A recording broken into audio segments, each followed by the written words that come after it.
دوسری چیز یہ معافی مانگنے کا کیا طریقہ ہے؟ واٹس ایپ بھرا ہوا ہے معافی نامے سے، قطار لگی ہوئی ہے 3 دنوں سے، میرے اگلی پچھلی تمام چیزیں معاف کرو معاف کرو معاف کرو۔ اچھا کام ہے، یعنی معافی طلب کرنے کا یہ طریقہ اختیار کیا گیا، جس کو دیکھو اور بیچارہ لکھتا بھی نہیں، کاپی پیسٹ ادھر سے اٹھائے ادھر کر دے، لکھنے کی بھی کسی کے اندر اتنی ہمت بھی نہیں ہے۔ ذرا آپ اس کے متعلق سوچو، صحیح ہے ہمارے بزرگوں کا یہ طریقہ رہا، حدیث پاک ابھی میں نے سنایا، جس کے دل میں کینہ ہو آج اس کی مغفرت نہیں ہوگی۔ کینہ کہتے ہیں مسلمانوں سے قطع تعلق کرنا۔ مسلمانوں میں بہت سارے ایسے ہیں جو اپنے رشتوں کو چھوڑ کر بیٹھے ہوئے ہیں، بھائی بہن سے بات نہیں کر رہا ہے، بہت تو ایسے ہیں ماں بیٹوں میں بات چیت بند ہے۔ معاذ اللہ رب العالمین، حدیث پاک میں ہے جس نے دنیا میں صلہ رحمی رشتے کو قطع کیا، کٹ کیا، قیامت کے دن اسے کاٹ کر دوزخ میں ڈال دیا جائے گا۔ صلہ رحمی کو قطع کرنے والا، حضور نے یہ بھی فرمایا، جس نے 3 دن سے زیادہ اپنے بھائی سے ترک تعلق کیا وہ میری امت میں سے نہیں ہے۔ یہ بڑی وعیدیں ہیں، اس لیے بزرگوں نے ایک طریقہ اپنایا تھا، آج کی رات جو کچھ بھی ہوا پچھلا سب بھول جاؤ، معافی طلب کرنے کے لیے ہم رب کے حضور آتے ہیں مغفرت کے لیے، لیکن اگر ہمارے پاس 2 چیزیں ہیں، نمبر 1 شرک اگر کیا ہو تو بخشش کی سوال ہی نہیں، دوسری چیز اگر کینہ ہے دل میں دوسرے کے متعلق، اپنے بھائیوں کے متعلق، تو بھی بخشش کی یہاں پر ممانعت کر دی گئی، مغفرت نہیں ہوگی۔ تو بزرگوں نے یہ عادت ڈالی تھی امت مسلمہ کو کہ یہ شب برات آنے سے پہلے پہلے اپنے دل کے کینوں کو صاف کر لو، معافی طلب کر کے صاف ستھرے ہو جاؤ، تاکہ آج بٹنے والی مغفرت تمہیں بھی مل جائے۔ آج رب تبارک و تعالیٰ کے ہاں جب اعلان ہو رہے ہو ناموں کا کہ فلاں جہنم سے آزاد ہے، فلاں آزاد ہے، فلاں آزاد ہے، تو ہو سکتا ہے ہمارا بھی نام اس فہرست میں شامل ہو جائے۔ یہ 2 چیزوں سے ہم کو آزاد ہو کر کے مسجد میں آنا تھا، لیکن اس کا یہ طریقہ اپنائیں گے کہ جس کو سوشل میڈیا میں نے دیکھا لکھا ہوا بھی آ رہا ہے، ریکارڈ بھی آ رہا ہے، ویڈیو بھی آ رہے ہیں، ساری طریقے ان لوگوں نے بنا کر رکھے ہیں، پورا کا پورا بازار گرم ہے۔ واٹس ایپ میں معافی مانگنے سے کون سی معافی ہے، بلکہ دل کرتا بھی نہیں ہے۔ ایسے ایک گروپ کے ساتھ سارے لوگوں کو ٹک کیا اور بھیج دیا ایک ساتھ، اسے معلوم بھی نہیں کتنوں کے پاس گیا ہے۔ معافی طلب کرنے کا یہ طریقہ ہے۔ معافی کیوں طلب کی جاتی ہے یہ آپ کو اچھی طرح سے معلوم ہے، کس کا دل آپ نے دکھایا ہے۔ اگر ایسا ہی ہوتا تو بزرگان دین یہ فرماتے کہ جاؤ ایک چٹھی میں لکھ کر کے چوک پر لگا دو کہ جس کو بھی میرے سے تکلیف ہو مجھے معاف کرتا ہوا جائے۔ ایسا بھی تو ہو سکتا تھا، باہر سرکل پہ چوک پہ ایک چٹھی میں لکھ کر کے لگا دیتے، میں نے جس کا بھی دل دکھایا ہو مجھے معاف کر کے چلا جائے۔ یہ معافی طلب کرنے کا طریقہ نہیں ہے، بذات خود اس سے معافی طلب کریں جس کے ساتھ آپ کا معاملہ ہوا ہے، اس کے پاس جائیں، یہاں پر نفس جانے نہیں دے گا۔ یہی بات تو ہے۔ میں آپ کو بتاؤں، جتنی جلدی آپ یہ معافی نامہ بھیجیں کسی کو کہ مجھے معاف کر دیں، اسی جگہ پر ایک دوسرا سولوشن میں آپ کو بتاؤں، یہی فون تمہارے ہاتھ میں ہے، واٹس ایپ کے ذریعے سے استعمال کر رہے ہو اور فلاں کو بھیج رہے ہو مجھے معاف کر دینا، وہیں اگر تم اس کے نمبر پر کال کر کے بات کر لیتے اس سے کہ آج شب برات آنے والی ہے مجھے تھوڑا معاف کر دو، پچھلے کئی باتیں تمہارے سے سخت ہو گئی ہیں، اس کے لیے دل نہیں مانے گا۔ بات چیت کر لیتے، تمہارا دل نہیں مانے گا، چھوڑو بھیج دیتے ہیں دیکھے تو ٹھیک ہے، نہیں تو کوئی بات نہیں۔ یہ جو ہے نفس نے تمہیں اس طرح سے کرنے کی عادت ڈالی، نفس امارہ یہ نہیں چاہتا ہے کہ کسی کے سامنے جھک جائیں ہم۔ معافی طلب کرنے میں نفس کی شرمندگی ہے، اور رب تبارک و تعالی یہی چاہتا ہے کہ تم اپنے نفس کو جھکاؤ۔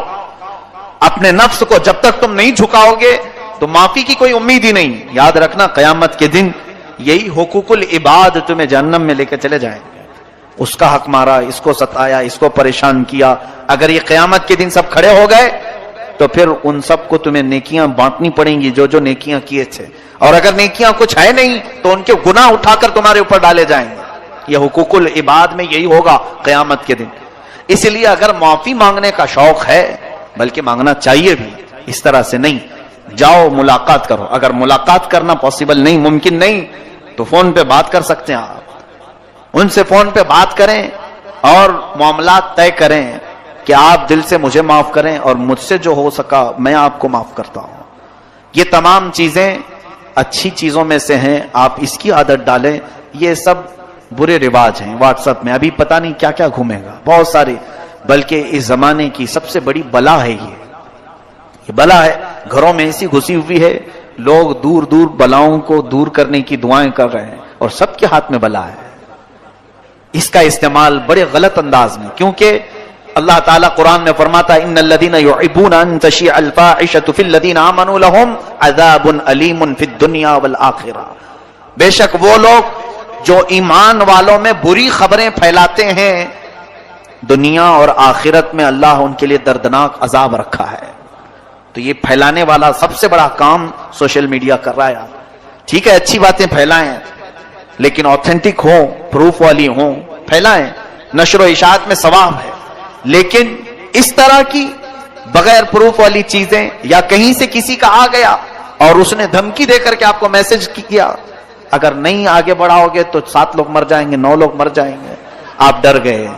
اور ایسے بلیک میل اتنے ہوتے ہیں. اگر سچی محبت ہو تو آگے بڑھاؤ, سچی محبت تو ساری محبت واٹس ایپ میں دکھانی ہے. سچی محبت ہو تو آگے بڑھاؤ, اللہ کو ایک مانتے ہو تو آگے بڑھاؤ, معاذ اللہ رب العالمین. تو کیا یہ واٹس ایپ میرے جنت میں جانے کا ٹھیکیدار ہے؟ اس کو میں کیوں بتاؤں کہ میں اللہ کو ایک مانتا ہوں یا نہیں مانتا ہوں؟ میرا مولا جانتا ہے. ہم جس کے لیے ایمان لائے وہ رب جلیل بہتر جانتا ہے. ہم نبی کونین صلی اللہ علیہ وسلم سے محبت کرتے ہیں, اس کے متعلق کوئی بھی اس طرح سے ٹارچر نہ کرے ایک دوسرے کو. ایسے جو بھی میسج آئیں اس کو آگے نہ بڑھاؤں, ورنہ گناہ میں برابر کے شریک آپ بھی ہوں گے. آپ نے میسج لکھا نہیں لیکن دوسرے کا آیا ہوا بڑھا دیا, تو پکڑ تو آپ کی بھی ہوگی قیامت کے دن, کیونکہ برائی پھیلانے میں آپ نے جو تعاون کیا. اللہ تعالیٰ ان تمام بری بلاؤں سے ہماری حفاظت فرمائے. عزیزان گرامی وقار, شب برات میں آج رزق کی تقسیم ہوتی ہے. ہمارے ناموں کے متعلق آج فرشتوں کو یہ بتایا جاتا ہے کہ فلاں بن فلاں اس سال یہ معاملات کرے گا, اس کے حصے میں اتنا رزق دیا جائے گا, اور پھر پتہ نہیں ہمارا نام مرنے والوں میں بھی لکھا جا سکتا ہے. آج ہمارے سال کی ایک کتاب بند ہو گئی, یہ رب ذوالجلال کی بارگاہ میں پیش ہو گئی کہ پچھلے سال اس بندے نے یہ سارے کام کیے ہیں. آپ کو بھی معلوم ہے, مجھے بھی معلوم ہے میں نے کیا کیا کیے, آپ نے کیا کیا کیے. اب آج کی رات صرف یہ احساس بھی ہو کہ بارگاہ الہی میں میری کتاب پیش ہوئی ہے پچھلے سال کی, میں نے کیا کیا کیا تھا سب فرشتوں نے بتا دیا. ویسے رب کو بتانے کی ضرورت بھی نہیں, مگر مولا فرشتوں کو گواہ بناتا ہے. تم بھی بتاؤ کہ فلاں فلاں بندے نے کیا کیا کیا ہے پچھلے سال کا, سب انہوں نے پیش کر دیا. اب رب تبارک و تعالیٰ کا حکم نازل ہو رہا ہوگا کہ یہ بندہ جس نے پچھلے سال یہ تمام کام کیے, اب اگلے سال اس کے یہ معاملات, اس کے لیے اتنا رزق لکھو, اس کے لیے اتنی برکت لکھو, اور اس کو ذلیلوں میں لکھو, اس کو عزت والوں میں لکھو, اور اس کو زندہ رہنے والوں میں لکھو, اس کو بیمار لکھو, اور اس کے بعد اس کو مرنے والوں میں لکھو. یہ تمام معاملات آج رب ذوالجلال فرشتوں کو بتا رہا ہوگا. قدیر و جبار خدا کے فیصلے نازل ہوتے ہیں, اور فرشتے لے کر کل سے پھر ایکٹیو ہیں, وہ اپنی ڈیوٹی پر مامور ہیں. ہمیں یہ معلوم نہیں کہ ہمارا نام کن چیزوں میں لکھا گیا ہے. آج کی شب ہمیں برکت والوں میں نام ہمارا آیا ہے, بیماروں میں آیا ہے, یا پھر صحت مندوں میں آیا ہے, نیکیوں میں رہنے والوں میں ہمارا نام شامل کیا گیا ہے یا نہیں, ہم میں سے کسی کو اس بات کا علم نہیں. اور جب معلوم نہ ہو کر کے ہمارے اندر اکڑ اتنی ہے, ہم غرور اور تکبر کے ساتھ زمین پر ایسے چلتے ہیں جیسے لگتا ہے کہ جنت ہمارے لیے واجب ہو گئی. جنت تو ہماری ہی ہے. میرے عزیزو, خوف کرو بارگاہ رب العزت کے فیصلوں سے. قرآن عظیم میں رب تعالیٰ فرماتا ہے ان بطش ربک لشدید, بے شک تمہارے رب کی پکڑ بہت سخت ہے. اور اس کی پکڑ جب سخت ہوتی ہے تو سب سے بڑی پکڑ تو یہ ہے کہ وہ ایمان چھین لیتا ہے. جس سے وہ ایمان ختم کر دے اس کے لیے سب سے بڑا عذاب ہے اللہ کا. ایمان کی دولت کسی سے چلی گئی تو خدا کا سب سے بڑا عذاب اس پر آیا ہے. رب تبارک و تعالیٰ اسے ہمیشہ کے لیے دوزخ لکھ دیتا ہے. حدیث پاک میں ہے شب برات ہو کہ شب قدر ہو یا پھر مرنے سے پہلے بھی ہو, مشرک اگر ہوا، کافر اگر ہوا، ایمان نکل گیا تو اس کی بخشش تو ہو ہی نہیں سکے گی، بلکہ قیامت کے دن ان کے متعلق فرمایا گیا، سنو جن کی کفر پر موت ہوئی، جو کافر مرے دنیا میں، قیامت کے دن حساب کتاب کے بعد دوزخ میں ڈالے جائیں گے،